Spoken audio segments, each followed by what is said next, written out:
Olá, hoje eu queria falar sobre a primeira visita ao Oriente Médio de Joe Biden como presidente dos Estados Unidos. Esta viagem, realizada na semana que terminou neste sábado, teve dois objetivos principais: pedir à Arábia Saudita e às monarquias petroleiras do Golfo Pérsico que aumentem a produção de petróleo para compensar a redução da oferta com as sanções econômicas à Rússia por causa da invasão da Ucrânia, e também consolidar a aliança informal entre os países árabes e Israel para se contrapor ao Irã.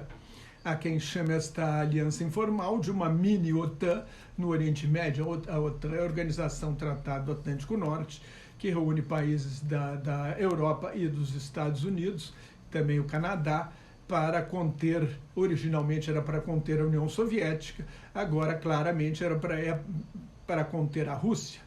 Biden prometeu na campanha ser diferente de Donald Trump, retomar o acordo nuclear com o Irã e punir a Arábia Saudita pelas violações dos direitos humanos, e especialmente pelo assassinato do jornalista Jamal Khashoggi, esquartejado em 2 de outubro de 2018 no consulado saudita em Istambul, na Turquia. Trump rompeu o acordo nuclear negociado no governo Barack Obama para evitar que o Irã fabrique armas atômicas, sob aplausos do então primeiro-ministro israelense Benjamin Netanyahu. Em resposta, o Irã retomou o programa nuclear militar e elegeu um presidente linha dura, o que hoje complica as negociações. Trump fez sua primeira viagem no exterior à Arábia Saudita. Quando Khashoggi foi morto, aceitou a versão oficial do governo saudita de que os responsáveis foram funcionários subalternos. Na verdade, eram agentes da guarda pessoal do príncipe herdeiro Mohammed bin Salman, o homem forte do regime. O ministro exterior saudita, Adel Al-Jubeir, perguntou se o presidente George W. Bush era o responsável pela tortura na prisão de Abu Ghraib, no Iraque. A tortura foi revelada em imagens, em fotos que chocaram o mundo em 2004. A sugestão do chanceler saudita é que nos dois casos foram maus elementos que cometeram os crimes. É difícil imaginar que isso seja possível num regime feudal como o saudita. Biden tentou resgatar o acordo nuclear com o Irã, mas as negociações estão estagnadas. Se os últimos governos dos Estados Unidos quiseram tirar o país das guerras intermináveis no Grande Oriente Médio, que inclui Afeganistão e Paquistão, Biden chegou à região declarando que os Estados Unidos estão dispostos a usar a força para impedir que a República Islâmica tenha bomba atômica. E numa era de acerramento dos conflitos geopolíticos, com a guerra da Rússia contra a Ucrânia, os Estados Unidos não vão se retirar da região mais conflagrada do mundo. Isso abriria espaço para a China e a Rússia. A primeira escala de Biden foi em Israel, maior aliado dos Estados Unidos no Oriente Médio. Na quinta-feira, o presidente norte-americano e o primeiro-ministro interino de Israel, Yair Lapid, assinaram a Declaração de Jerusalém, se comprometendo a usar todo o poder para impedir o Irã de possuir armas nucleares, ou seja, inclusive de ir à guerra se for necessário. Esta é a maior divergência entre o atual governo dos Estados Unidos e Israel. Biden afirmou que continua acreditando que a diplomacia é o melhor caminho, mas disse que não vai esperar eternamente. Até agora, em 1 ano e 3 meses, as negociações com o Irã não deram resultado. O assessor de segurança nacional da Casa Branca, Jake Sullivan, acusou o Irã de fornecer drones à Rússia, aliás, a mesma coisa que a OTAN está fazendo em relação à Ucrânia. E Lapid advertiu que a diplomacia não vai impedir o Irã de fabricar a bomba, ou seja, Israel está disposto a ir à guerra contra o Irã para impedir que o regime dos ayatolás tenha bomba atômica. O ditador russo Vladimir Putin viaja nesta terça-feira a Teherã. Será a segunda viagem de Putin ao exterior desde o início da guerra da Ucrânia, em 24 de fevereiro.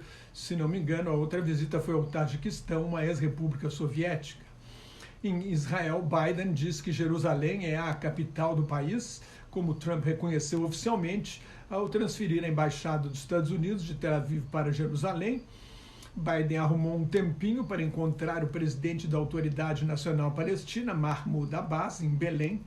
onde reafirmou o apoio à criação de uma pátria para o povo palestino, mas alegou que no momento não há clima para retomar as negociações.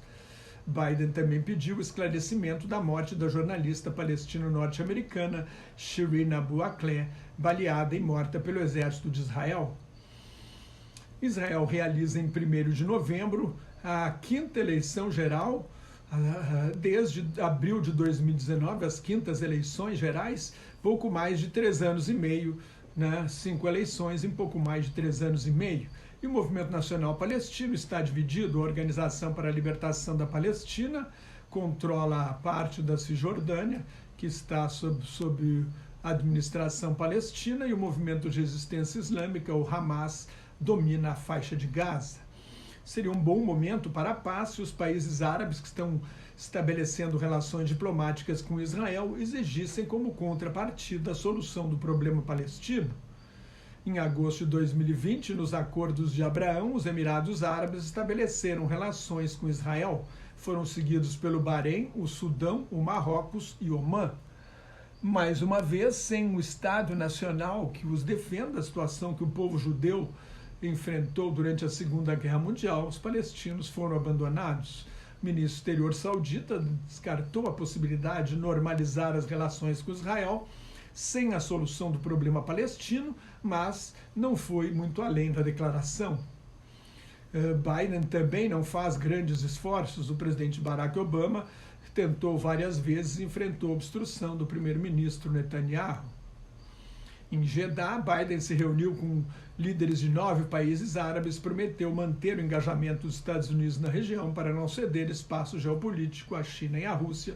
A Rússia voltou a ser uma grande potência no Oriente Médio ao intervir na guerra, que não era desde 1977, ainda no tempo da União Soviética, com a intervenção na Guerra Civil da Síria a partir de 30 de setembro de 2015 para garantir a sobrevivência da ditadura de Bashar Assad.